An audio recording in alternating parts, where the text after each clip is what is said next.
তোর সাহস কি করে হয় আমাকে প্রেমপত্র দেওয়ার? আমি ইচ্ছা করে দেইনি।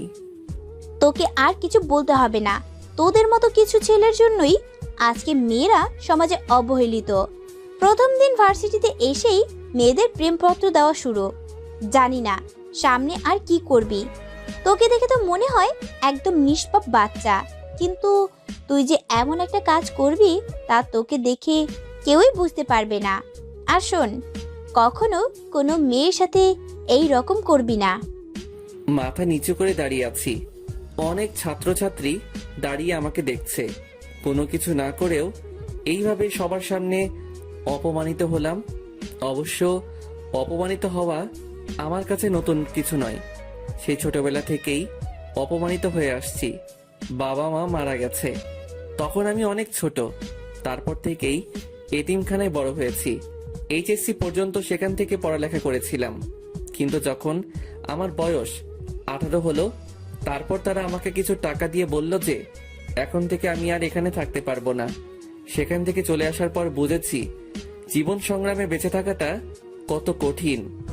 কলেজে ভালো রেজাল্ট করেছি বিধায় এই কলেজে অনার্সে চান্স পেয়েছি। আমি পারভেজ, আর এই দুনিয়ায় আমি শুধু একা, কেউ নেই আমার। কলেজে গেট দিয়ে ঢুকে সামনে যাইতেছি, তখনই কেউ একজন ডাক দিল। সামনে যাওয়ার পর বলল, কলেজে নতুন নাকি? জি ভাইয়া নতুন। নাম কি? পারভেজ। তোমাকে দেখে তো ভদ্র মনে হয়, কিন্তু তুমি এই বিয়াদবিটা কি করে করলা? আমি কি করেছি ভাইয়া? আমরা তোমার সিনিয়র, আর তুমি আমাদের সালাম না দিয়ে চলে যাচ্ছিলে কেন? দুঃখিত ভাইয়া, আমি খেয়াল করিনি। এখন থেকে দিবে। ঠিক আছে, এবারের মতো মাফ করে দিলাম। এই খামটা নাও। আর ওই যে দেখতেছো যে একটা মেয়ে দাঁড়িয়ে কথা বলছে, ও আমার ফ্রেন্ড। তুমি ক্লাসে যাওয়ার সময় ওই মেয়েটাকে এই খামটা দিবা। এটা খুবই গুরুত্বপূর্ণ একটা কাগজ। আচ্ছা ভাইয়া দিব। তারপর মেয়েটাকে খাম দেওয়ার পর কি হলো তা তো আপনারা জানেনই। ক্লাসে চলে আসলাম। কিছুক্ষণ পর দেখলাম ওই ছেলেগুলো আর ওই মেয়েটাও ক্লাসে আসছে। তার মানে ছেলেগুলো আমার সিনিয়র নয়। স্যার এসে সবার সাথে পরিচয় পর্ব সেরে নিলেন। প্রথম দিন ছিল বলে আজকে তেমন আর ক্লাস হয়নি। কলেজ থেকে বের হব তখনই দেখলাম ওই ছেলেগুলো আড্ডা দিচ্ছে আর বলতে লাগলো, সাকিব, তুই তো ছেলেটাকে ভালোই বোকা বানালি। ছেলেটাকে দিয়ে অনেক মজা পেয়েছি। তাজা বলেছিস, ছেলেটা কিন্তু ভীষণ বোকা। কালকে আবার নতুন কিছু দিতে হবে, ওকে? এই বলে সবাই হাসতে লাগলো। কলেজ থেকে বের হয়ে আসলাম আর ভাবতে থাকলাম এদের থেকে যতই দূরে থাকবো ততই ভালো। যাই হোক, এক রুমের বাসা ভাড়া করেছিলাম আর এতিমখানা থেকে একটা হোটেলে চাকরির ব্যবস্থা করে দিয়েছিল। 3টা থেকে রাত 9টা পর্যন্ত ডিউটি। বাসায় গিয়ে কিছু খেয়ে ঘুমিয়ে পড়লাম। ঘুম থেকে উঠতে একটু দেরি হয়ে গেছিল, তাই হোটেলে ঠিক টাইমে পৌঁছাতে পারি নাই। হোটেলে পৌঁছানোর পর ম্যানেজার বলল, এই জন্যই তোমাদের মতো ভার্সিটি পড়ুয়া ছেলেদের কাজ দিতে নেই। প্রথম দিনেই দেরি। সরি স্যার, আর হবে না। যাও কাজ করো।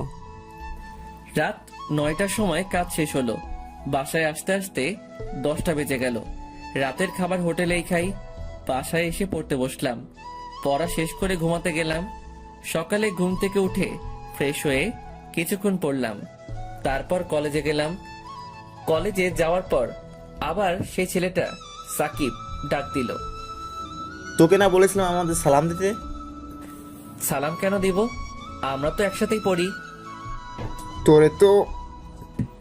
তখনই একজন স্যার চলে আসলো। কি হচ্ছে কি এখানে? যাও ক্লাসে যাও। তারপর ক্লাসে চলে আসলাম। ক্লাসটা শেষ করে যখনই বাইরে আসবো তখনই একটা ছেলে আমাকে ধাক্কা দিল। তোর সাহস কি করে হয় আমাকে জড়িয়ে ধরার? আমি ইচ্ছে করে করিনি, কে যেন আমাকে ধাক্কা দিয়েছে। অন্যায় করে আবার মিথ্যা কথা বলিস? প্রথম দিন আমাকে লাভ স্টোরি দিলি, আজকে আবার জড়িয়ে ধরেছিস। তোকে যেন আর কখনো আমার সামনে না দেখি। এই বলে মেয়েটা চলে গেল। তখনই সাকিব বলল, কিরে কেমন দিলাম? এখন থেকে সব সময় আমাকে সালাম দিবি। কিছু বললাম না, জানি এদের কিছু বলে লাভ হবে না। চলে আসলাম সেখান থেকে। রাস্তা দিয়ে হাঁটছি। আমি কি শুধু সবার কাছে অবহেলিত হয়ে থাকবো? বাইরের পৃথিবীটা যে কত কষ্টের তা এখন বুঝতে পারছি। বাসায় চলে আসলাম। আজকে আর ঘুমালাম না, ঠিক টাইমেই হোটেলে চলে আসছি। তখনই ম্যানেজার এসে বলল, পারভেজ, এই খাবারগুলো ওই টেবিলে দিয়ে এসো। আচ্ছা স্যার।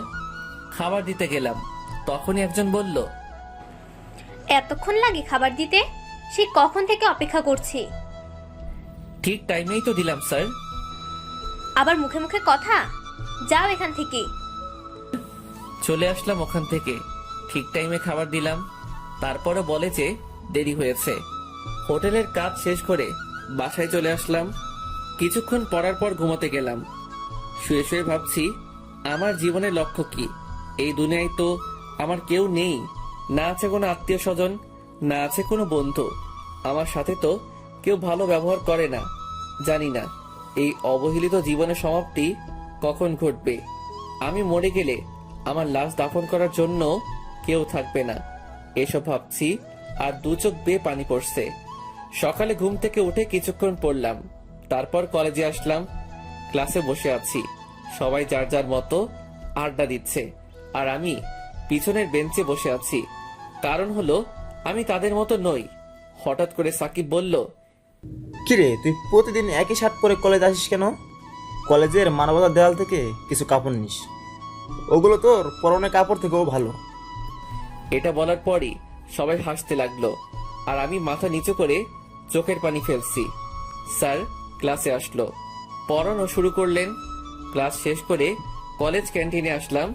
খুবই ক্ষুধা লাগছিল, তাই কিছু খেতে গেলাম। একটা চেয়ারে বসে সিঙ্গারা খাচ্ছি, তখনই সাকিব আর ওর বন্ধুরা আসলো। তারা সবাই আমার পাশে থাকা চেয়ারে বসলো। ওই মামা, সিঙ্গারা দাও তো। তারা সবাই আমার পাশে বসে সিঙ্গারা খাচ্ছে। সিঙ্গারা খাওয়ার পর আমাকে দেখিয়ে বলল, এই মামা, সিঙ্গারা টাকা ও দেবে। আমাকে কিছু বলার সুযোগ না দিয়েই তারা চলে গেল। তারপর বাধ্য হয়ে আমাকে টাকা দিতে হলো। তারপর সেখান থেকে বাসায় চলে আসলাম। ভাবছি আজকে দুপুরে না খেয়ে থাকতে হবে। আমার মতো ছেলের না খেয়ে থাকলে কারো যায় আসে না। বাসায় বসে এসব ভাবছি, তখনই পাশের বাসার এক বড় ভাই এসে বলল, পারভেজ, তোমার রক্তের গ্রুপ কি? বি পজিটিভ ভাই। তুমি কি রক্ত দিতে পারবে? জি ভাই, পারবো। তারপর বড় ভাইয়ের সাথে হাসপাতালে গেলাম রক্ত দিতে। রক্ত দেওয়ার পর কিছুক্ষণ বেডে শুয়ে বিশ্রাম নিলাম। দুপুরে আর না খেয়ে থাকতে হয়নি, অনেক কিছু খেতে দিয়েছিল আমাকে। সেখান থেকে আর বাসায় গেলাম না, ওখান থেকেই হোটেলে চলে গেলাম। আজকে অনেক দেরি হয়ে গেছে, জানি না আজকে গেলে ম্যানেজার কি বলবে। হোটেলে যাওয়ার পরই ম্যানেজার বলল, তোমার কি কোনো দায়িত্ববোধ নেই? তোমাকে বলেছিলাম না যে দেরি করবে না? Sorry sir. এখানে আর দাঁড়িয়ে না থেকে যাও, কাজ করো। কাজ শেষ করে বাসায় আসলাম।